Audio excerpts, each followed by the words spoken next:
frankly, the Chinese really do feel that have a superior form of government than we.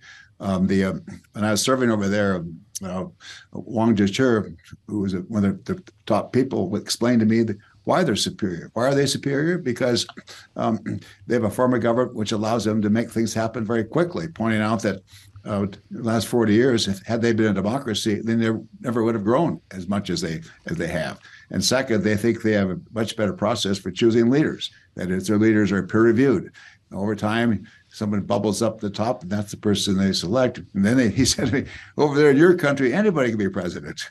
So they do feel superior, and they're going to use this House failure to elect a speaker as an example of how dysfunctional America is, and it's going to really help them position themselves within Chinese people.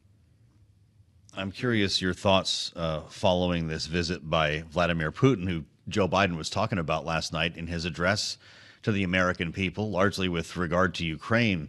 But he had quite a meeting with his friend, his dear friend, as he called him, President Xi in Beijing.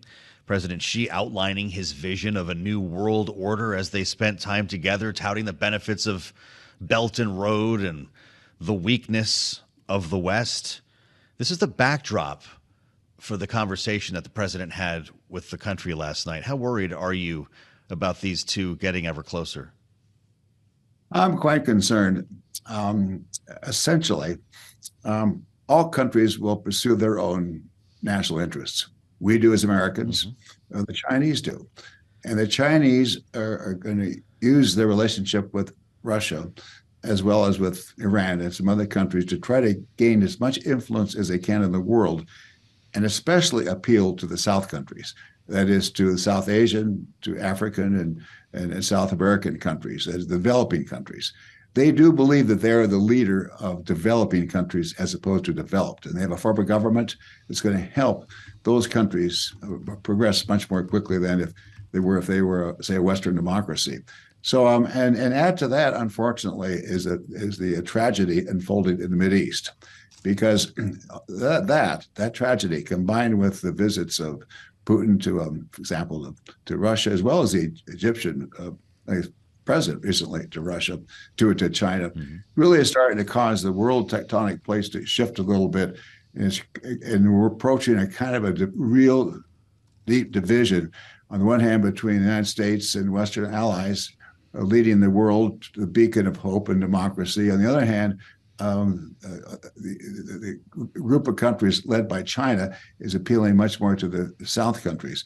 And it's very unfortunate. We're in a very difficult position. I don't know if we're at a tipping point, but we're in a very difficult position in the world where U.S. influence versus China's influence is going to be very important to see who's going to carry the day. And how influential is what happens in the Middle East to that, Ambassador? I think it's quite influential because China, again, appeals to the South countries. And the South countries have a very deep affinity to the Palestinians and other Arab countries. And let's not forget, it's a bit of a change of subject here, but we are here in significant respect because of decisions made by Western powers at the end of World War I at the breakup of the Ottoman Empire. At the end of World War I, when the Ottoman Empire was broken up, there were no countries in the Mideast like Jordan or Lebanon. Western powers created those countries and placed them right in the middle of Arab Mideast and Palestinians, and then put Israel in the Mideast. So there's the tension has been building up in the Mideast basically since the end of World War I.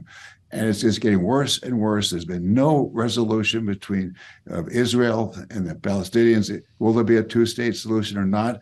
President Xi is in China is advocating it, but that's kind of stillborn. I don't think that's going to happen. We're in a mess. We're in a real mess. And add to that is the form of a war that's going on in the House Republicans because they can't get their act together either.